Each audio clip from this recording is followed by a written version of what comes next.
जी बिस्मिल्लाहिर्रहमानिर्रहीम, अस्सलाम वालेकुम। मैं हूं बिलाल अहमद। उम्मीद है आप सब खैरियत से होंगे। 90 के साबिक सिक्योरिटी इंचार्ज मिनहाज काजी जो इस वक्त जेल में हैं, उनके बच्चों के कॉलेज और स्कूल में दाखिले नहीं हो पा रहे।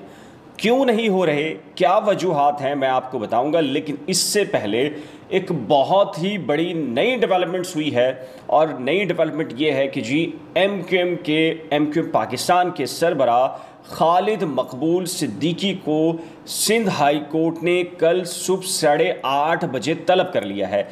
क्यों तलब किया है, इसकी तफसीलात आपको सबसे पहले बताता हूँ। और ये खासा दिलचस्प और बहुत ही अहम नौइयत का केस है, और ख़ासकर शहरी सिंध और ख़ासकर कराची के वो हज़ारों नौजवान, पढ़े लिखे नौजवान जिनके पास डिग्री मौजूद है और वो सरकारी नौकरी हासिल करना चाहते हैं, लेकिन दही सिंध के कोटे पर शहरी सिंध का जो हक मारा जा रहा है, यानी कि 21,000 से ज़ायद जो मुलाजमतों का केस है, और इसको लेकर तकरीबन कोई 1.5 लाख नौकरियां बनती हैं, जिनके मामले के अंदर एमक्यूएम ने सिंध हाई कोर्ट में दरख्वास्त दायर कर रखी है। इसमें आज खासी दिलचस्प किस्म की हेयरिंग हुई है। क्या हुआ है मैं आपको बताता हूं। देखिए, 2 रुकनी बेंच है जिसकी सरबराही जस्टिस करीम खान आगा कर रहे हैं। आज क्या हुआ, एमक्यूएम के वकील Tariq Mansoor advocate general Sindh Salman Talibuddin, IBA Sukkur के वकील मुकेश कुमार, इसके अलावा कैरियर टेस्टिंग सर्विस है इस्लामाबाद की, वो भी आज फरीक बन गई है। NTS भी आज फरीक बनने के लिए आ गया है। इसी के साथ कंवर नवेद जमील और जो दीगर जो MPS थे, वो भी आज सिंध हाई कोर्ट के इस कमरा अदालत में मौजूद थे। जैसे ही समाअत शुरू हुई तो जस्टिस करीम खान आगा ने तारिक मंसूर से पूछा कि क्या आप केस चलाने के लिए तैयार हैं, और क्या आपने रीजॉइंडर यानी कि जवाबुल जवाब यानी कि सिंध हुकूमत के जवाब पर अपना जवाब जमा करा दिया है। जिस पर तारिक मंसूर ने कहा, जी हाँ, मैं केस चलाने के लिए तैयार हूं और मैंने जवाबुल जवाब जमा करा दिया है। जिस पर जस्टिस करीम खान आगा ने कहा, मिस्टर सुनिए ज़रा गौर से बात, और क्या आप इस केस को वापस लेना चाहते हैं? क्या आप इस केस को चलाना चाहते हैं? अगर ये केस चलेगा तो मेरिट पर फैसला होगा, और अगर ये केस चलाया गया तो फिर हम ना आपको वापस लेने देंगे, और फिर इसके जो नताइज होंगे उसके लिए भी आपको तैयार होना पड़ेगा।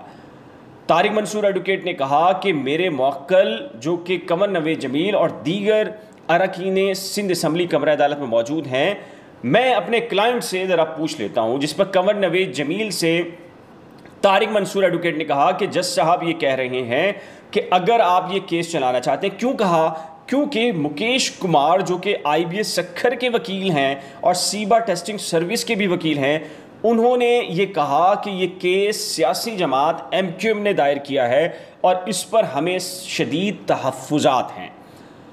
कंवर नवेद जमील को रोस्टम पर बुलाया जज ने, और कंवर नवेद जमील रोस्टम पर जब खड़े हुए और उनसे पूछा कि क्या आप हैं Kanwar Naved Jameel?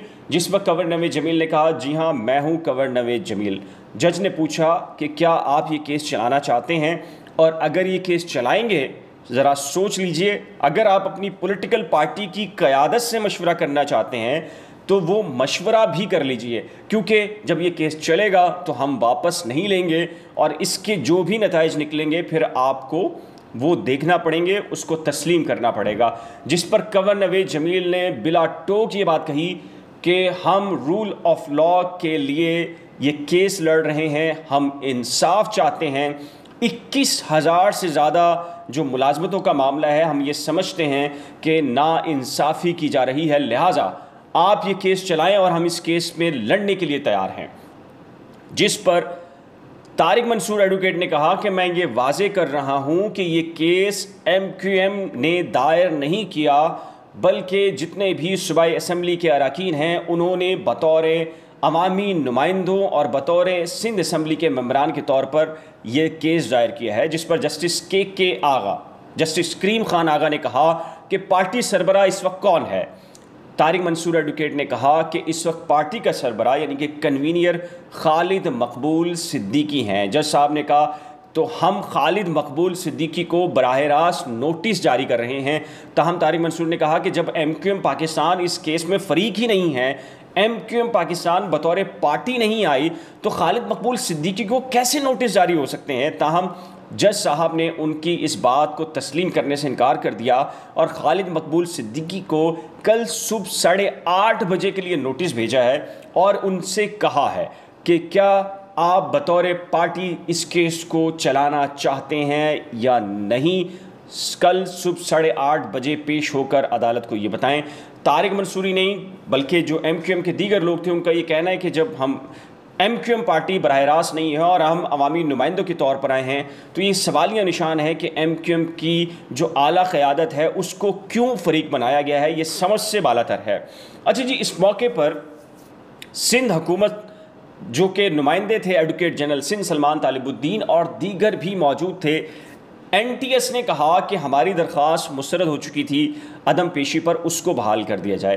Career testing service Islamabad की एक एजेंसी है जो कि टेस्ट लेती है, उसने कहा कि हम भी मुतासरा हैं इससे, हमें भी फरीक बनाया जाए। जस्टिस करीम खान ने कहा कि इसमें इतनी ताख़ीर से क्यों आए हैं और फिर ये पॉलिटिकल और दीगर चीज़ें भी इसके अंदर इन्वॉल्व हैं। हम कल इस केस को सुनेंगे और कल कोई और केस नहीं सुना जाएगा, यानी कि इसी केस को लंबा सुनने का प्रोग्राम है।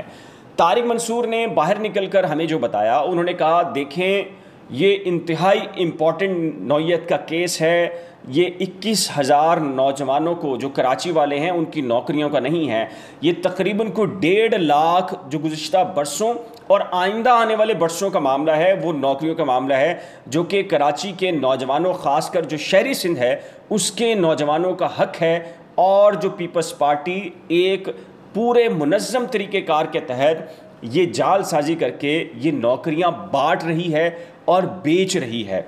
अब देखना ये है कल इस केस की समाअत सुबह 8:30 बजे होगी। खालिद मकबूल सिद्दीकी और दीगर को भी तलब किया गया है।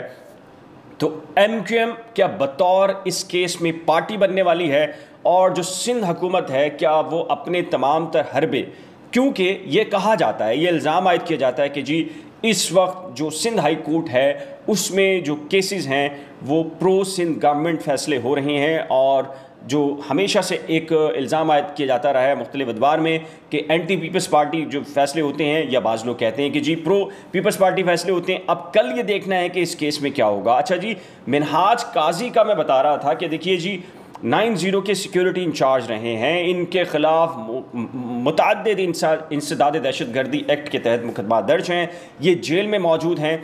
इनका शनाख्ती कार्ड ब्लॉक कर दिया गया और शनाख्ती कार्ड क्यों ब्लॉक कर दिया गया, क्योंकि ये मफरूर थे, इनके वारंट जारी गिरफ्तारी हुए और उसकी बुनियाद पर प्रोग्रेस हुई और तफ्तीशी अफसर की रिपोर्ट्स आई और पुलिस ने अदालती कार्रवाई करने के बाद जो रिपोर्ट्स बनाई उसके तहत मिनहाज काजी का शनाख्ती कार्ड ब्लॉक कर दिया गया, जिसकी वजह से अब इशू ये है कि जाहिर है मिनहाज काजी के बच्चे अब बड़े हैं, स्कूल से कॉलेजेस जा रहे हैं, तो उनका दाखिला नहीं हो पा रहा क्योंकि बतौर सरपरस्त और वालिद उनके वालिद का शनाख्ती कार्ड जो है वो बंद है।